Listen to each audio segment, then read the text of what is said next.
Hello student, welcome to BPSC brains. जैसा कि आप सभी जानते हैं, कल के वीडियो में हम लोगों ने यहाँ तक कंप्लीट कर लिया था और आज जो हमारा टॉपिक है यहाँ से स्टार्ट होता है। तो सबसे पहला क्या है, देखिए, है कि वर्ष 2025 की गणना में कुल 11,27,228 पक्षियों को दर्ज किया गया है, जिसमें से 196 प्रजातियां शामिल थीं। इनमें से 10,87,226 पक्षी 109 प्रवासी प्रजातियों से थे, जबकि जो 87 थी वो स्थानीय प्रजातियों के 40,002 पक्षी पाए गए थे, जिसमें से पिछले वर्षों की तुलना में प्रजातियों की विविधता में वृद्धि हुई, लेकिन कुल पक्षी संख्या में मामूली गिरावट दर्ज की गई। वर्ष 2024 में जो है 11,37,759 पक्षी, जो कि 187 प्रजातियां, और 2023 में 11,31,929 पक्षी, जो कि 184 प्रजातियां रिकॉर्ड किए गए थे। अगला है मिशन मौसम हुआ लंच। देखिए, ये मिशन मौसम क्या है, तो प्रधानमंत्री नरेंद्र मोदी ने जो है भारत सरकार के मौसम विभाग की 150वीं वर्षगांठ पर मिशन मौसम लॉन्च किया। मिशन मौसम जो है उसको लॉन्च किया। यह मिशन भारत को मौसम की विभिन्न परिस्थितियों के लिए तैयार रहने हेतु और जलवायु के प्रति जागरूक बनाने के उद्देश्य डिजाइन किया गया है। इसमें मौसम की भविष्यवाणी करने की जो तकनीकी है उसको बेहतर बनाना और जलवायु परिवर्तन से निपटने की तैयारी करना शामिल है। इसके साथ ही आईएमडी ने भविष्य के लिए अपनी योजना आईएमडी विजन 2047 भी जारी की। इस महत्वाकांक्षी पहल का जो उद्देश्य है, देश की मौसम पूर्वानुमान क्षमताओं में महत्वपूर्ण वृद्धि और जलवायु परिवर्तन के प्रति इसके अनुकूल को मजबूत करके भारत को weather ready climate smart nation बनाना है। तो जितने भी नए लोग हैं वो चैनल को सब्सक्राइब कर लीजिए। वीडियो पसंद आए तो ज्यादा से ज्यादा शेयर और लाइक करिए। अगला देखिए, अगला क्या है, अगला है छत्तीसगढ़ बना वन पारिस्थितिकी तंत्र को ग्रीन जीडीपी से जोड़ने वाला पहला राज्य। छत्तीसगढ़ जो है इसने एक महत्वपूर्ण पहल के साथ वन पारिस्थितिकी तंत्र को हरित सकल घरेलू उत्पाद ग्रीन जीडीपी से जोड़ने का निर्णय लिया है, जिससे यह भारत का पहला राज्य बन गया है। इस दृष्टिकोण से जो है वनों के आर्थिक एवं पर्यावरणीय मूल्यों के साथ जैव विविधता संरक्षण और जलवायु परिवर्तन संबंध के महत्व पर प्रकाश पड़ता है। यह पहल जो है आर्थिक विकास को बढ़ावा देते हुए क्या करेगा, सतत विकास को प्राप्त करने के व्यापक लक्ष्य के अनुरूप है।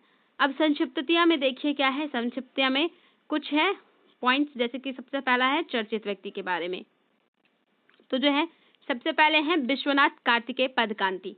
भारत के हैदराबाद के निवासी हैं। 16 वर्षीय किशोर विश्वनाथ कार्तिकेय पदकांति ने पर्वतारोहण की दुनिया में एक ऐतिहासिक उपलब्धि दर्ज करते हुए 7 शिखरों की चुनौती को पूरा कर लिया है। कितने शिखरों की? 7 शिखरों की चुनौती को। वे ऐसा करने वाले भारत के सबसे कम उम्र के और विश्व के दूसरे सबसे कम उम्र के पर्वतारोही बन गए हैं। दूसरा है एनालेना बेयरबॉक। संयुक्त राष्ट्र महासभा यूएनजीए के 80वें सत्र के लिए जर्मनी की पूर्व विदेश मंत्री एनालेना बेयरबॉक को अध्यक्ष चुना गया। वे सितंबर 2025 में इस पद पर कार्यभार संभालेंगी और इसके साथ ही संयुक्त राष्ट्र महासभा की अध्यक्ष बनने वाली जर्मनी की ये पहली महिला बन जाएंगी। अगला है ओपल सुचाता च्वांगश्री। भारत के हैदराबाद में आयोजित 72वीं मिस वर्ल्ड प्रतियोगिता में थाईलैंड की ओपल सुचाता च्वांगश्री को मिस वर्ल्ड 2025 का ताज पहनाया गया। अगला देखिए, अगला क्या है, अगला है डॉक्टर कृष्णा स्वामी कस्तूरीरंगन।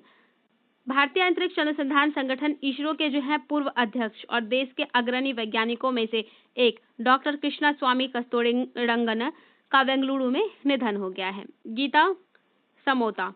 केंद्रीय औद्योगिक सुरक्षा बल की सब इंस्पेक्टर गीता समोता ने 19 मई 2025 को माउंट एवरेस्ट फतह पर इतिहास रच दिया और इस उपलब्धि के साथ वह केंद्रीय औद्योगिक सुरक्षा बल की पहली महिला अधिकारी बन गई हैं।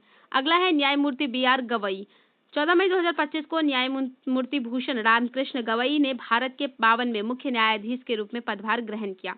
अजय सेठ। केंद्र सरकार ने आर्थिक मामलों के विभाग के सचिव अजय सेठ को भारत का नया वित्त सचिव नियुक्त किया है। अगले हैं न्यायमूर्ति दिनेश माहेश्वरी। तो देखिए क्या है, केंद्र सरकार ने सेना सेवानिवृत्त न्यायाधीश न्यायमूर्ति दिनेश माहेश्वरी को 23वें विधि आयोग का अध्यक्ष नियुक्त किया है और यह आयोग जो है 1 सितंबर 2024 से 31 अगस्त 2027 तक 3 वर्षों तक कार्य करेगा। अगला है राजीव गौबा। केंद्र सरकार ने एक आधिकारिक अधिसूचना के माध्यम से पूर्व कैबिनेट सचिव राजीव गौबा को नीति आयोग का पूर्णकालिक सदस्य नियुक्त किया है। अगला है तुहिन कांत पांडे। भारत सरकार ने वित्त सचिव तुहिन कांत पांडे को भारतीय प्रतिभूति और विनिमय बोर्ड सेबी का जो है नया अध्यक्ष नियुक्त किया है। अगला है शक्तिकांत दास, भारतीय रिजर्व बैंक के पूर्व गवर्नर। शक्तिकांत दास को प्रधानमंत्री नरेंद्र मोदी के प्रधान सचिव द्वितीय के रूप में नियुक्त किया गया है। अगला है डॉक्टर मयंक शर्मा। देखिए, डॉक्टर जो मयंक शर्मा है, इन्होंने भारतीय रक्षा लेखा महानियंत्रक का कार्यभार ग्रहण किया है। अगला है क्रिस्टी कोवेंट्री। क्रिस्टी कोवेंट्री को 20 मार्च 2025 को अंतर्राष्ट्रीय ओलंपिक समिति का नया अध्यक्ष चुना गया है और वह इस पद पर निर्वाचित होने वाली पहली महिला और अफ्रीकी बन गई हैं। अगला है ग्रुप कैप्टन शुभांशु शुक्ला। भारतीय वायुसेना के ग्रुप कैप्टन शुभांशु शुक्ला वर्ष 2025 में निजी मिशन पर अंतर्राष्ट्रीय अंतरिक्ष स्टेशन ISS की यात्रा करने वाले पहले भारतीय अंतरिक्ष यात्री बने और वह नासा और इसरो के संयुक्त उद्यम एक्सियोम मिशन 4 AX4 के हिस्से के रूप में फ्लोरिडा के कैनेडी स्पेस सेंटर से स्पेस ड्रैगन अंतरिक्ष यान में शामिल हुए थे। अगला है ज्ञानेश कुमार। ज्ञानेश कुमार के बारे में देखिए क्या है। कानून मंत्रालय द्वारा भारत के चुनाव आयुक्त ज्ञानेश कुमार को 26वें मुख्य चुनाव आयुक्त के रूप में नियुक्त किया गया था। अगला है रेखा गुप्ता। दिल्ली की शालीमार बाग विधानसभा से विधायक रेखा गुप्ता को दिल्ली की नई मुख्यमंत्री के रूप में चुना गया। वह दिल्ली की चौथी महिला मुख्यमंत्री बनेंगे। इससे पहले सुषमा स्वराज, शीला दीक्षित और अतिशी इस पद को संभाल चुकी है। अगला है मनमोहन सिंह। भारत के पूर्व प्रधानमंत्री और वर्ष 1991 के आर्थिक सुधारों के प्रमुख वास्तुकार डॉक्टर मनमोहन सिंह का 92 वर्ष की आयु में निधन हो गया है। अगला क्या है देखिए। अगला है V Narayanan. Doctor V Narayanan ने 2 साल के कार्यकाल के लिए भारतीय अंतरिक्ष अनुसंधान संगठन इसरो के अध्यक्ष और अंतरिक्ष विभाग के सचिव का पदभार संभाला। अगला है डोनाल्ड ट्रंप। डोनाल्ड ट्रंप ने अमेरिका के व्हाइट हाउस में संयुक्त राज्य अमेरिका के 47वें राष्ट्रपति के रूप में शपथ ली, जिसके चलते ट्रंप दूसरे लगातार कार्यकाल वाले राष्ट्रपति बन चुके हैं। अगला है संजीव रंजन। भारत के विदेश मंत्रालय ने वर्ष 1993 बैच के भारतीय विदेश सेवा के अनुभवी राजनयिक संजीव रंजन को हिंद महासागर रिम एसोसिएशन का अगला महासचिव नियुक्त करने की घोषणा की है। अगला है अन्य चर्चित व्यक्ति से, तो देखिए सबसे पहला है प्रसिद्ध अर्थशास्त्री एस महेंद्र देव को प्रधानमंत्री की आर्थिक सलाहकार परिषद का नया अध्यक्ष नियुक्त किया गया है। सलीम बिन बिक्र। यमन के देश ने वित्त मंत्री सलीम सालेह बिन बिक्र को नया प्रधानमंत्री नियुक्त किया है। अगला है अनीता आनंद। भारतीय मूल की अनीता आनंद को कनाडा का विदेश मंत्री नियुक्त किया गया।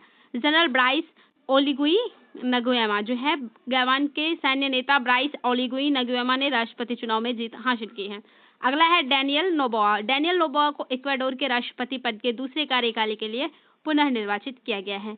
अगला है मीराबाई चानू। देखिए मीराबाई चानू को भारतीय भारोत्तोलन महासंघ के एथलीट आयोग का अध्यक्ष चुना गया है। अगला है मार्क कार्नी। इनको कनाडा की लिबरल पार्टी का नया नेता और देश का अगला प्रधानमंत्री नियुक्त किया गया है। अगला है यामांडू औरसी। यामांडू औरसी ने उरुग्वे के राष्ट्रपति के रूप में शपथ ली है। स्टुअर्ट यंग त्रिनाद और टोबैगो के नए प्रधानमंत्री नियुक्त किए गए हैं। अगला है तसेगो गैलेई। तसेगो गैलेई ने मिसेस वर्ल्ड 2025 का खिताब जीतकर इतिहास रच दिया। वह इस प्रतिष्ठित खिताब को हासिल करने वाली पहली ऑस्ट्रेलियाई महिला बनी है। अगला है वार्ट डी वेवर। इन्होंने बेल्जियम के प्रधानमंत्री के रूप में शपथ ली। अगला है पूर्णिमा देवी बर्मन। भारतीय जीव विज्ञानी और वन्यजीव संरक्षणवादी पूर्णिमा देवी बर्मन को टाइम मैगजीन की वर्ष 2025 की महिलाओं की सूची में शामिल किया गया है। ऐसाके वालू एके टोंगा के नए प्रधानमंत्री ये चुने गए हैं। अगला है योजना परियोजना से, तो देखिए सबसे पहला क्या है, निर्यातित उत्पादों पर शुल्क एवं करों में छूट योजना। भारत ने अग्रिम प्राधिकरण धारकों, निर्यातोन्मुख इकाइयों और विशेष आर्थिक क्षेत्र इकाइयों द्वारा निर्यात के लिए निर्यातित जो उत्पाद हैं उन पर शुल्कों एवं करों में छूट योजना के लाभ को पुनः सक्षम कर दिया। वाणिज्य और उद्योग मंत्रालय द्वारा वर्ष 2021 में शुरू की गई RODTEP योजना निर्यातकों को उन अंतर्निहित शुल्कों करों की प्रतिपूर्ति करने के लिए अभिकल्पित की गई है जो किसी अन्य मौजूदा योजना के तहत वापसी योग्य नहीं होते हैं। RODTEP योजना के अंतर्गत रियायतें हस्तांतरणीय शुल्क क्रेडिट या इलेक्ट्रॉनिक स्क्रिप्ट के रूप में जारी की जाएंगे, जिन्हें केंद्रीय अप्रत्यक्ष कर एवं सीमा शुल्क बोर्ड द्वारा इलेक्ट्रॉनिक लेजर में संशोधित किया जाएगा। अगला है स्वच्छ सर्वेक्षण ग्रामीण 2025 योजना। केंद्रीय जल शक्ति मंत्री श्री CR पाटिल ने नई दिल्ली में स्वच्छ सर्वेक्षण ग्रामीण SSG 2025 का शुभारंभ किया। ये देशव्यापी सर्वेक्षण भारत में ग्रामीण स्वच्छता की स्थिति का अब तक का सबसे बड़ा और तकनीकी दृष्टि से उन्नत आकलन है, जिसे पेयजल एवं स्वच्छता विभाग द्वारा संचालित किया गया। यह भारत का सबसे बड़ा ग्रामीण स्वच्छता मूल्यांकन सर्वेक्षण है, जिसमें 34 राज्यों या केंद्र शासित प्रदेशों के 761 जिलों के लगभग 21,000 गांव शामिल हैं। अगला है पीएम प्रणाम योजना। पीएम प्रणाम योजना से देखें तो भारत सरकार से मिली जानकारी के अनुसार सिंथेटिक उर्वरक के उपयोग को कम करने के उद्देश्य से ये शुरू की गई है। पीएम प्रणाम योजना ने वर्ष 2023-24 में 15.14 लाख टन उर्वरकों की कमी के साथ प्रारंभिक सफलता प्राप्त की, जिसके परिणाम स्वरूप सब्सिडी में पर्याप्त बचत हुई। पीएम प्रणाम को जून 2023 में मंजूरी दी गई, जिसका उद्देश्य रासायनिक उर्वरकों के उपयोग को कम करना और इसके तहत राज्यों को वैकल्पिक उर्वरकों को अपनाने के लिए प्रोत्साहित किया जाता है। यह योजना 3 वर्षों की अवधि के लिए लागू है। पहला तो वित्त वर्ष 2023-24 और 25 से 26 तक। पीएम प्रणाम योजना का मुख्य उद्देश्य 20,000 करोड़ रुपए के उर्वरक व्यय में कटौती प्राप्त करना है। अगला है उड़ान योजना। उड़ान जो है उड़े देश के आम नागरिक योजना के 8 वर्ष पूर्ण हुए, जिसमें आम जनता के लिए वायु यात्रा को अधिक सुलभ और वहन योग्य बनाने में इसकी महत्वपूर्ण भूमिका पर प्रकाश डाला गया है। इस योजना की शुरुआत नागरिक उड्डयन मंत्रालय द्वारा राष्ट्रीय नागरिक उड्डयन नीति 2016 के अंतर्गत 2016 में ही शुरू की गई थी तथा 27 अप्रैल 2017 को प्रधानमंत्री ने शिमला से दिल्ली तक पहली उड़ान को रवाना योजना शुभारंभ किया था। अगला है हरित हाइड्रोजन प्रमाणन योजना। भारत सरकार ने हरित ऊर्जा के क्षेत्र में एक और महत्वपूर्ण कदम उठाते हुए हरित हाइड्रोजन प्रमाणन योजना को आधिकारिक रूप से लॉन्च कर दिया है। यह पहल राष्ट्रीय हरित हाइड्रोजन मिशन के तहत शुरू की गई है और ये जो योजना है नवी एवं नवीकरणीय ऊर्जा मंत्रालय द्वारा संचालित की जा रही है और इसका नोडल प्राधिकरण ऊर्जा दक्षता ब्यूरो को नियुक्त किया गया है। अगला देखिए, अगला है पीएम ई ड्राइव योजना। भारत सरकार द्वारा की गई घोषणा के अनुसार जो है भारी उद्योग मंत्रालय द्वारा शुरू की गई प्रधानमंत्री electric revolution in innovative vehicle enhancement योजना के अंतर्गत प्रमुख महानगरों बेंगलुरु, हैदराबाद, दिल्ली और अहमदाबाद से इलेक्ट्रिक बसों की तैनाती की जाएगी। 10,900 करोड़ रुपए के परिव्यय वाली यह योजना अक्टूबर 2024 से मार्च 2025 तक प्रभावी रहेगी। इसका उद्देश्य इलेक्ट्रिक दोपहिया, तिपहिया और सार्वजनिक परिवहन वाहनों को बढ़ावा देना है, चार्जिंग अवसंरचना विकसित करना एवं आत्मनिर्भर भारत के तहत घरेलू ईवी निर्माण को सशक्त करना है।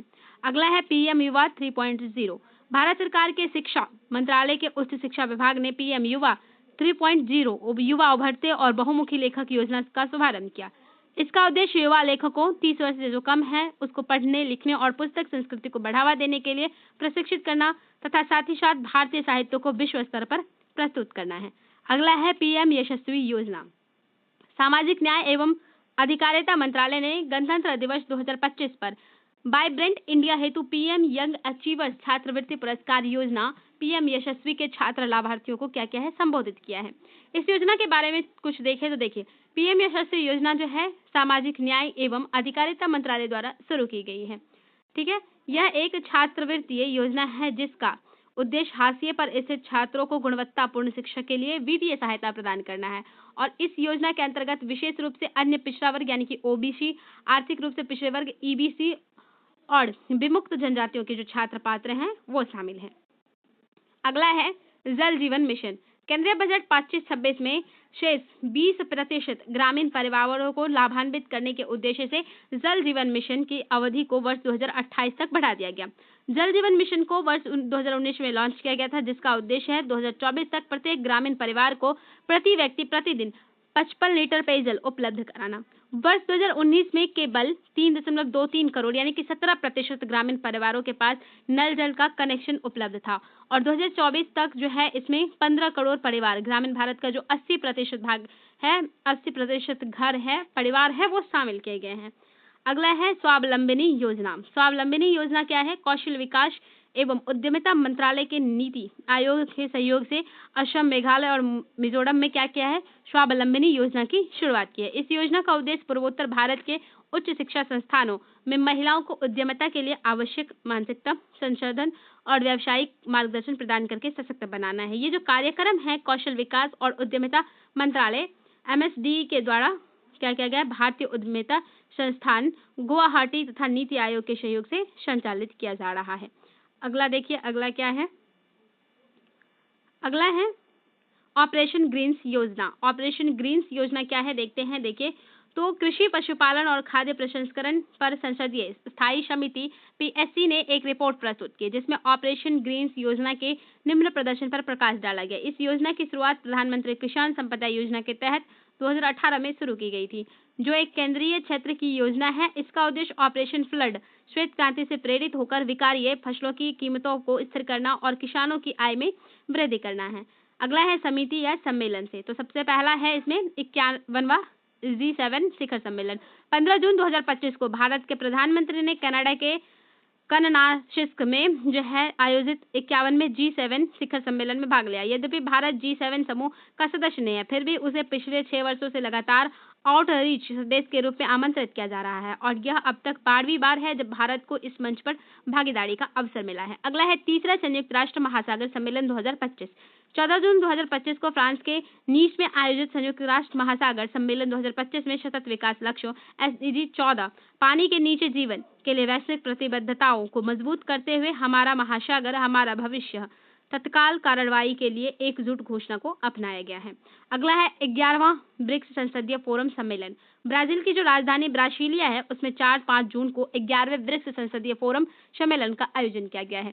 इस बार सम्मेलन में जो है भारत, ब्राजील, रूस, चीन, दक्षिण अफ्रीका, ईरान, संयुक्त अरब अमीरात, मिस्र, इथियोपिया, इंडोनेशिया समेत जो 10 ब्रिक्स सदस्य देश हैं उनकी सांसदों के प्रतिनिधियों ने हिस्सा लिया है।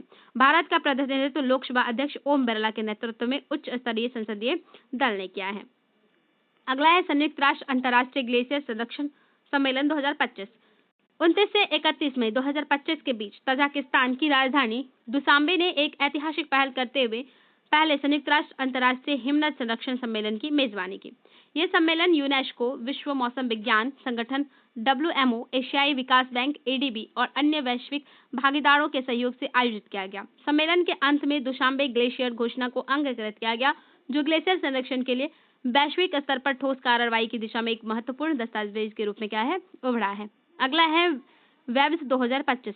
भारत के प्रधानमंत्री नरेंद्र मोदी ने मुंबई स्थित जियो वर्ल्ड कन्वेंशन सेंटर में आयोजित विश्व की पहली world audio visual and entertainment summit का उद्घाटन करते हुए भारत की रचनात्मक और सांस्कृतिक शक्ति को वैश्विक मंच पर रेखांकित किया है। इस शिखर सम्मेलन का उद्देश्य भारत को मीडिया, मनोरंजन, तकनीकी नवाचार और बौद्धिक संपदा के क्षेत्र में एक वैश्विक जो है हब के रूप में स्थापित करना है। सम्मेलन में प्रसारण, film, animation, gaming, digital media और आर्टिफिशियल इंटेलिजेंस जैसे क्षेत्रों में भारत की क्षमताओं को वैश्विक मंच पर प्रदर्शित किया गया। अगला है विश्व हाइड्रोजन शिखर सम्मेलन 2025। देखिए इसमें क्या महत्वपूर्ण है, तो जो नीदरलैंड के रोटर डैम है उसमें आयोजित विश्व हाइड्रोजन शिखर सम्मेलन 2025 के दौरान भारत के नवीन और नवीकरणीय ऊर्जा मंत्रालय ने वैश्विक ग्रीन हाइड्रोजन केंद्र के रूप में भारत की रणनीतियों एवं पहलों को क्या किया है, उजागर किया है। अगला है छठा बिमस्टेक शिखर सम्मेलन 2025। भारत के प्रधानमंत्री नरेंद्र मोदी ने थाईलैंड की अध्यक्षता में बैंकॉक में आयोजित छठे बिमस्टेक शिखर सम्मेलन में भाग लिया, जो क्षेत्रीय सहयोग और समृद्धि की दिशा में एक अहम कदम साबित हुआ है।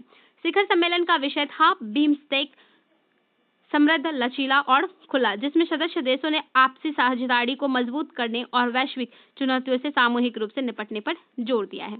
अगला है अंतर संसदीय संघ की 150वीं सभा।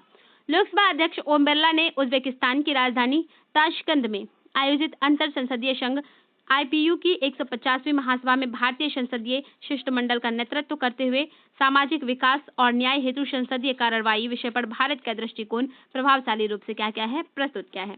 अगला है पहला रायसीना मध्य पूर्व सम्मेलन 2025। पहले रायसीना मध्य पूर्व सम्मेलन का जो आयोजन है किया गया है। इस सम्मेलन का आयोजन 28-29 जनवरी 2025 को संयुक्त अरब अमीरात की राजधानी अबू धाबी में आयोजित किया गया। भारत के विदेश मंत्री S जयशंकर इस सम्मेलन के मुख्य अतिथि थे और उनकी ये जो यात्रा है 27 से 29 जनवरी 2025 तक चली और ये जो है जून 2024 में पुनर्नियुक्ति के बाद UAE की उनकी तीसरी आधिकारिक यात्रा थी और इस सम्मेलन का आयोजन ऑब्जर्वर रिसर्च फाउंडेशन, UAE का विदेश मंत्रालय और भारत के विदेश मंत्रालय ने संयुक्त रूप से किया। अगला है बिमस्टेक युवा शिखर सम्मेलन 2025। गुजरात के गांधीनगर में पहली बार बिमस्टेक युवा शिखर सम्मेलन 2025 का आयोजन जो है 7 से 11 फरवरी तक किया गया, जिसमें कौशल विकास, उद्यमिता और क्षेत्रीय सहयोग को प्राथमिकता दी गई। इस सम्मेलन का केंद्रीय विषय युवाओं के माध्यम से बिमस्टेक देशों के बीच सहयोग और संपर्क को बढ़ावा देना है। इस शिखर सम्मेलन में इस बात पर प्रकाश डाला गया कि बिमस्टेक की 1.8 बिलियन जनसंख्या में 60% से अधिक युवा हैं, जो क्षेत्रीय विकास में इनकी भूमिका को क्या करती है, रेखांकित करता है। अगला है अंतर्देशीय जलमार्ग विकास परिषद की प्रथम बैठक।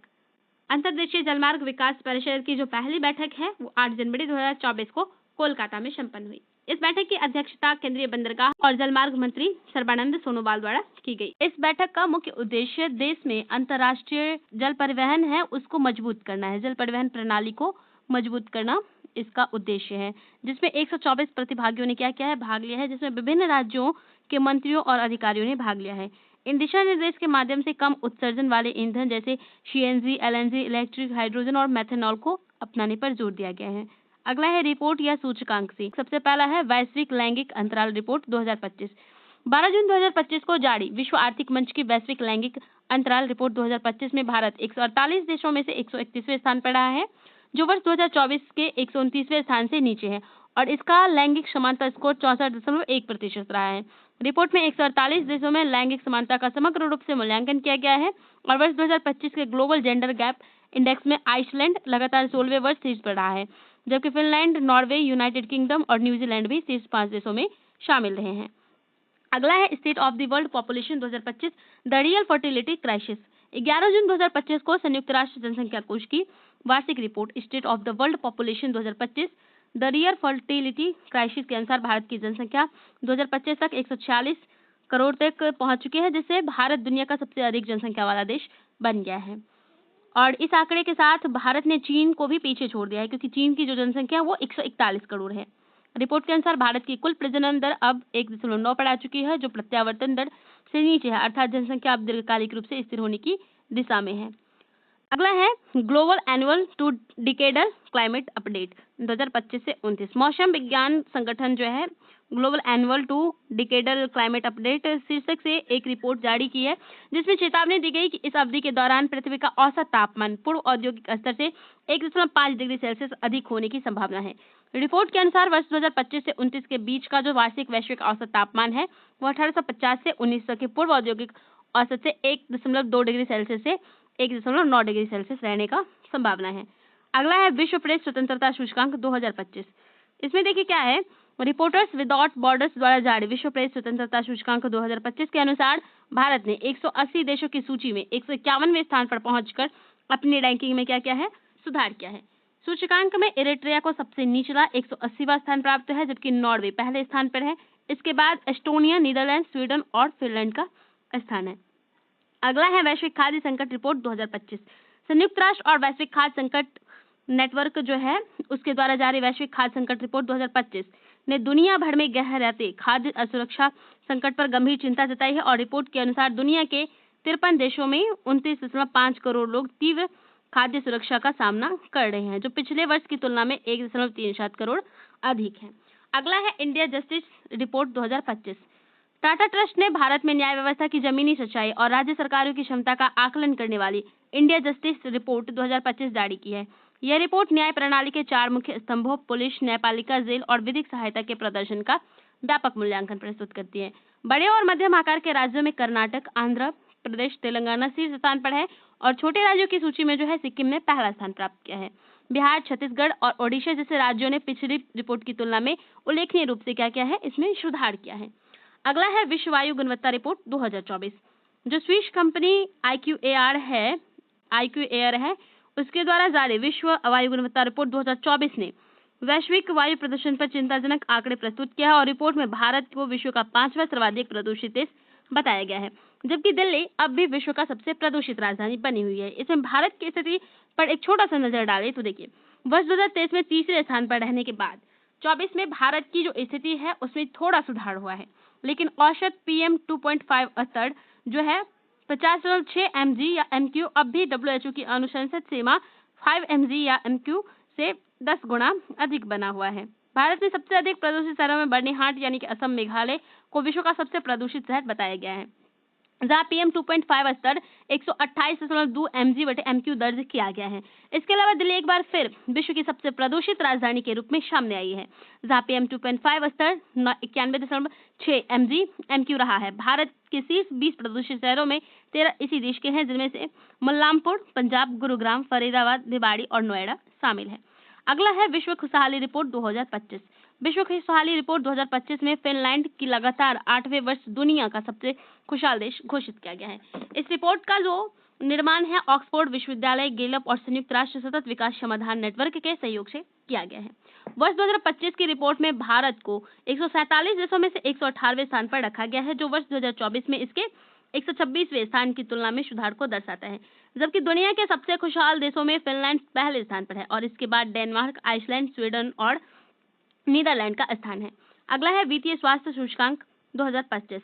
नीति आयोग द्वारा वित्तीय स्वास्थ्य सूचकांक 2025 नामक एक वार्षिक रिपोर्ट लॉन्च की गई। रिपोर्ट का उद्घाटन 24 जनवरी 2025 को नई दिल्ली में 16वें वित्त आयोग के अध्यक्ष डॉक्टर अरविंद पनगड़िया द्वारा किया गया।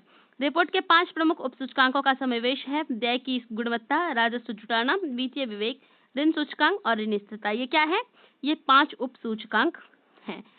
अगला है ओडिशा ने 67.8 के संचयी अंक के साथ शीर्ष स्थान प्राप्त किया और इसके बाद छत्तीसगढ़ और गोवा का स्थान है। आगे है भ्रष्टाचार धारणा सूचकांक 2024।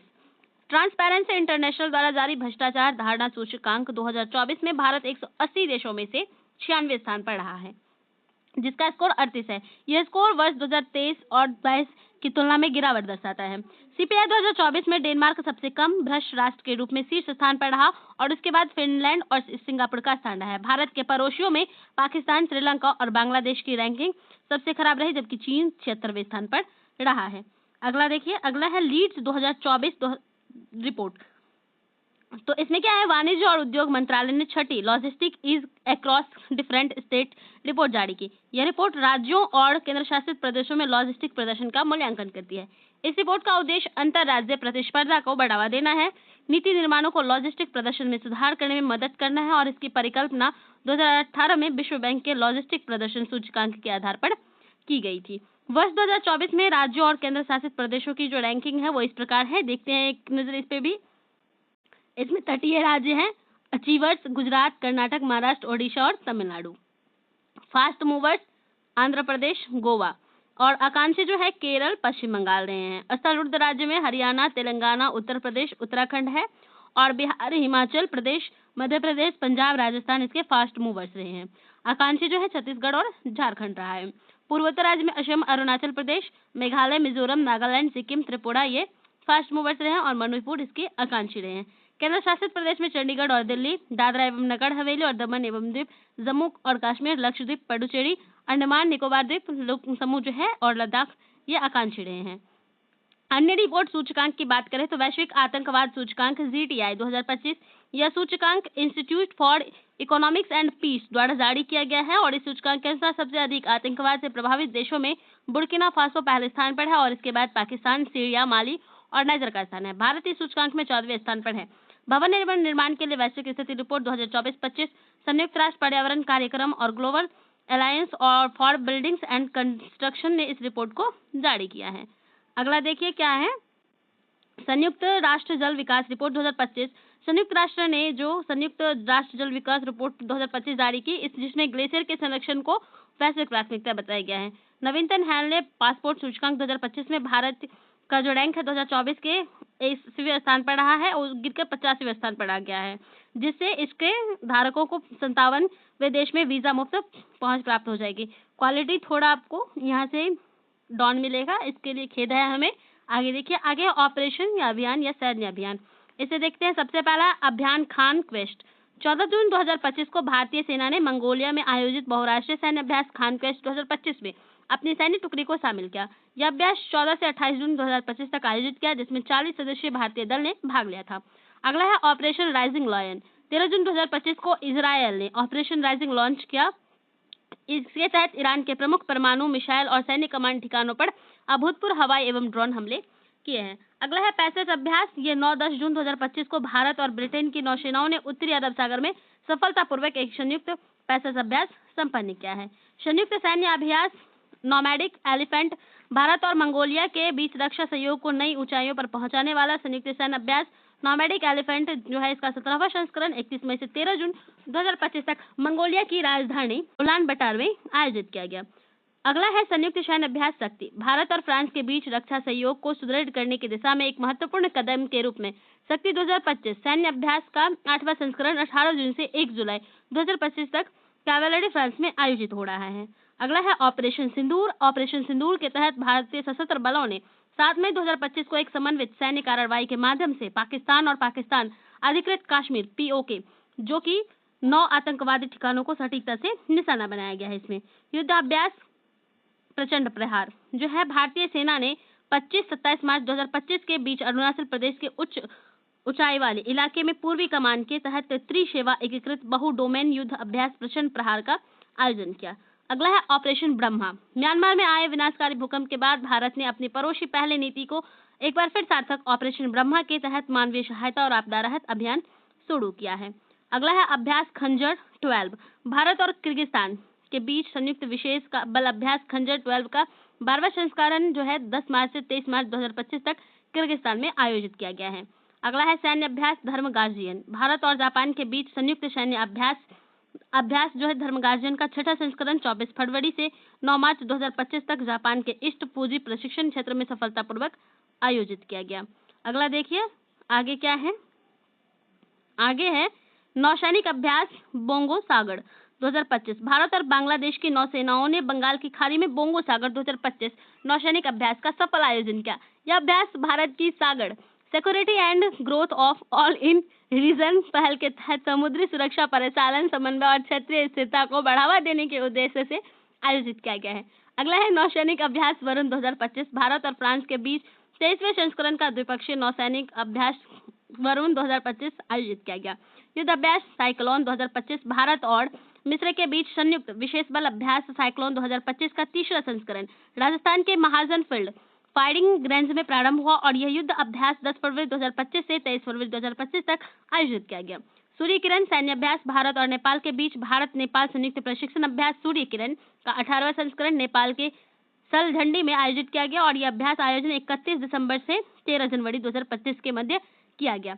अब देखते हैं थोड़ा चर्चित पुस्तकों के बारे में। तो देखिए सबसे पहला है भारत उपमहाद्वीप पर 5000 वर्षों का इतिहास।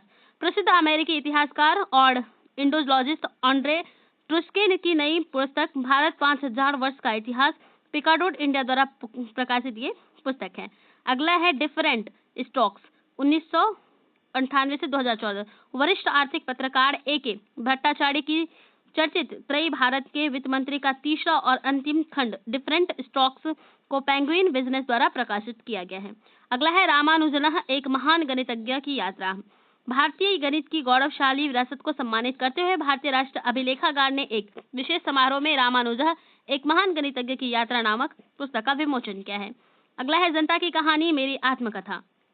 उपराष्ट्रपति जगदीप धनखड़ द्वारा महाराष्ट्र सदन नई दिल्ली में हरियाणा के राज्यपाल बंडारू दत्तात्रेय की आत्मकथा जनता की कहानी मेरी आत्मकथा का विमोचन किया है। संस्कृति का 5वां अध्याय। प्रधानमंत्री नरेंद्र मोदी ने संस्कृति पर विचारों और भाषणों का संकलन संस्कृति का 5वां अध्याय पुस्तक के रूप में पाठकों को समक्ष प्रस्तुत किया है। अगला है दिया शलाई। इंदिरा गांधी राष्ट्रीय कला केंद्र ने नोबेल शांति पुरस्कार विजेता कैलाश सत्यार्थी को आत्मकथा दिया शलाई पर एक साहित्यिक चर्चा का आयोजन किया है।